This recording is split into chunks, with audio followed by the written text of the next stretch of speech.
পড়াশোনা সংক্রান্ত গুরুত্বপূর্ণ আপডেট পেতে অবশ্যই চ্যানেলটিকে সাবস্ক্রাইব করো এবং পাশে থাকা বেল আইকনটিতে অবশ্যই ক্লিক করো। Welcome to Suvendu academy. Suvendu একাডেমিতে তোমাকে স্বাগত। আজকের আমি এই ভিডিওতে আলোচনা করব ষষ্ঠ শ্রেণীর প্রথম পর্যায়ক্রমী মূল্যায়ন ভূগোলের প্রশ্নপত্র এবং উত্তর নিয়ে। ভিডিওটি প্রথম থেকে শেষ পর্যন্ত দেখো, যদি ভালো লাগে অবশ্যই একটা লাইক দিও, আর আমার চ্যানেল নতুন হলে অবশ্যই চ্যানেলটিকে সাবস্ক্রাইব করো। চলো কথা না বাড়িয়ে শুরু করা যাক। প্রথম পর্যায়ক্রমে মূল্যায়ন 2024-এর তোমাদের যে পরীক্ষা হবে, প্রত্যেকটা সাবজেক্টে পরীক্ষা হবে 15 নাম্বার করে, সময় থাকবে 30 মিনিট। আজকের এই ভিডিওতে অনেক সময় তোমাদেরকে একটু জানিয়ে রাখি, চ্যানেলটাকে সাবস্ক্রাইব করে রাখবে। পরবর্তীতে আমি বাকি সাবজেক্টগুলো বাংলা, ইংরেজি, গণিত, পরিবেশ সমস্ত প্রশ্ন উত্তর নিয়ে আলোচনা করব। তোমাদের বিদ্যালয়ে অনেক সময় প্রশ্নে উত্তর লিখতে হয়, আবার প্রশ্ন দেখে দেখে খাতায়ও উত্তর লিখতে হয়। ঠিক আছে, সেটা তোমরা দেখে নেবে, দেখে তোমাদের নাম, রোল নাম্বার, বিভাগগুলো লিখবে। চলো কথা না বলে শুরু করা যাক। প্রথমে যেমন প্রশ্নটা থাকবে, একের দাগের সঠিক উত্তরটির নিচে দাগ দাও। কি আছে? প্রথম প্রশ্ন, ইংরেজি এম অক্ষরের মতো দেখতে নক্ষত্র মণ্ডলটি হলো বকমণ্ডল, ক্যাসিওপিয়া না সপ্তর্ষি মণ্ডল? উত্তরটা হবে ক্যাসিওপিয়া, অর্থাৎ ইংরেজি এম অক্ষরের মতো দেখতে নক্ষত্র মণ্ডলটি হলো ক্যাসিওপিয়া। ঠিক আছে, চলো এই পরবর্তী প্রশ্নতে কি আছে, পৃথিবীর নিরক্ষীয় ব্যাস মেরু ব্যাসের তুলনায় 42, 45 না 49 কিমি বেশি? উত্তরটা হবে 42 কিমি বেশি, অর্থাৎ উত্তর লিখবে পৃথিবীর নিরক্ষীয় ব্যাস মেরু ব্যাসের তুলনায় 42 কিমি বেশি। ঠিক আছে, চলে যাই গয়ে। কি আছে? মালাবার উপকূলের উপহ্রদ, মালাবার উপকূলের উপহ্রদ কয়াল না তাল না দিয়ারা নামে পরিচিত? উত্তরটা হবে কয়াল। উত্তর লিখবে এইভাবে, মালাবার উপকূলের উপহ্রদ কয়াল নামে পরিচিত। ঠিক আছে, আশা করি বুঝতে পেরেছ। আচ্ছা, এগুলো হলো 1 নম্বরের সঠিক উত্তর দাগ দেওয়া। এবার চলে আসে শূন্যস্থান পূরণ করো। কেমন প্রশ্ন থাকে দেখো। ক, ড্যাশ হলো পৃথিবীর তৃতীয় উচ্চতম শৃঙ্গ? ড্যাশ হলো পৃথিবীর তৃতীয় উচ্চতম শৃঙ্গ? উত্তরটা হবে কাঞ্চনজঙ্ঘা। কাঞ্চনজঙ্ঘা হলো পৃথিবীর তৃতীয় উচ্চতম শৃঙ্গ। ঠিক আছে, চলে যাবে পরবর্তী প্রশ্ন, মহাকাশে যাওয়ার পোশাককে বলে ড্যাশ? মহাকাশে যাওয়ার পোশাককে বলে ড্যাশ? উত্তরটা হবে মহাকাশে যাওয়ার পোশাককে বলে স্পেস স্যুট। Space suit. গয়েরটা, মূল মধ্যরেখার ঠিক বিপরীত দিকে ড্যাশ দ্রাঘিমা রেখা? মূল মধ্যরেখার ঠিক বিপরীত দিকে ড্যাশ দ্রাঘিমা রেখা? উত্তরটা হবে 180 ডিগ্রি দ্রাঘিমা রেখা।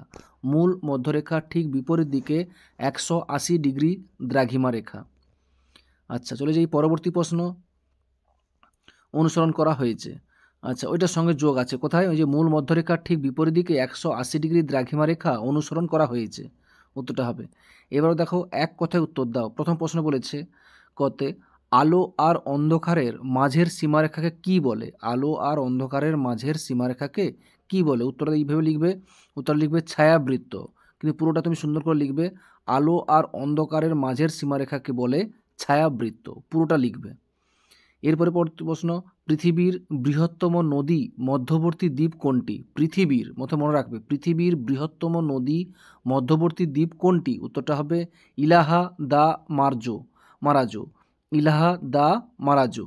ঠিক আছে, চলে যাই পরবর্তী প্রশ্নে, সংক্ষেপে উত্তর দাও যে কোনো দুটি। দিনের বেলা তারা দেখা যায় না কেন? দিনের বেলা তারা দেখা যায় না কেন? উত্তর লিখবে এইভাবে, সূর্য আমাদের সবচেয়ে কাছের নক্ষত্র বা তারা।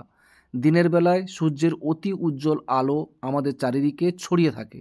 এই কারণে অনেক বেশি দূরে থাকা আকাশে তারার ক্ষীণ আলো সূর্যালোকে হারিয়ে যায়, আমাদের চোখে এসে পৌঁছায় না, তাই আমরা দিনের বেলায় তারাকে দেখতে পাই না।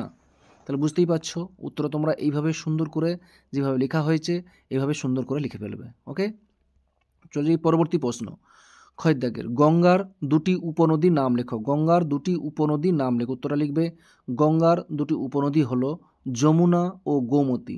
যমুনা ও গোমতী। পরবর্তী প্রশ্ন, দুন কি উদাহরণ দাও। দুন কি উদাহরণ দাও। উত্তর এইভাবে লিখবে, শিবালিক ও হিমালয়ের মাঝে যে সংকীর্ণ উপত্যকা লক্ষ্য করা যায় তাকে দুন বলে।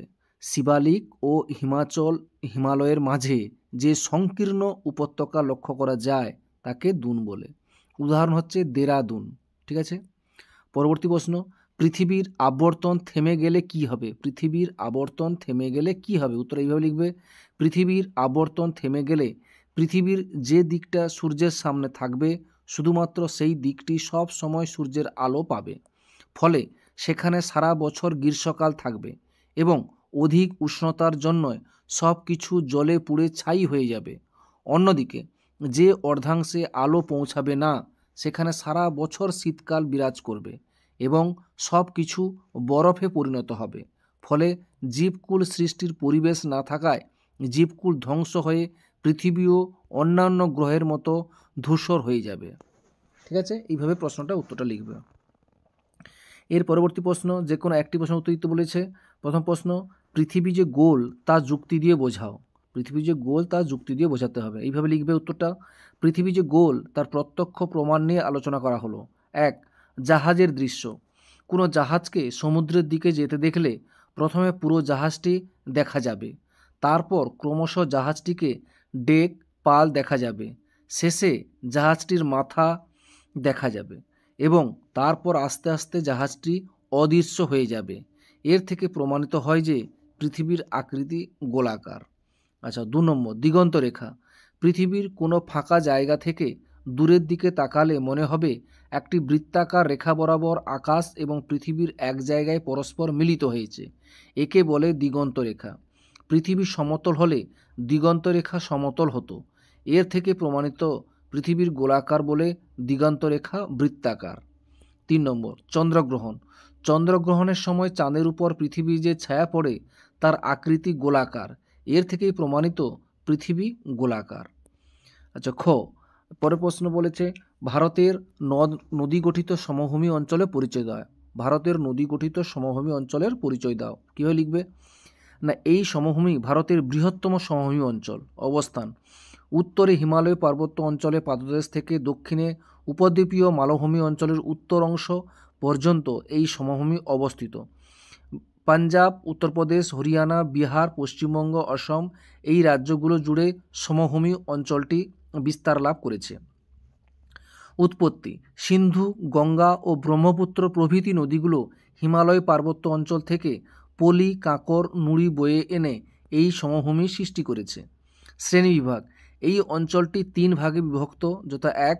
সিন্ধু সমভূমি, গাঙ্গেয় সমভূমি এবং ব্রহ্মপুত্র সমভূমি। বৈশিষ্ট্য, ভূপ্রকৃতি, উত্তরের এই সমভূমির ভূপ্রকৃতি অত্যন্ত সমতল। 2. উচ্চতা, এই সমভূমির গড় উচ্চতা 300 মিটার। 3. মৃত্তিকা, এই সমভূমির নদী গঠিত পলি মৃত্তিকা খুবই উর্বর, তাই কৃষিকাজ খুব ভালো হয়।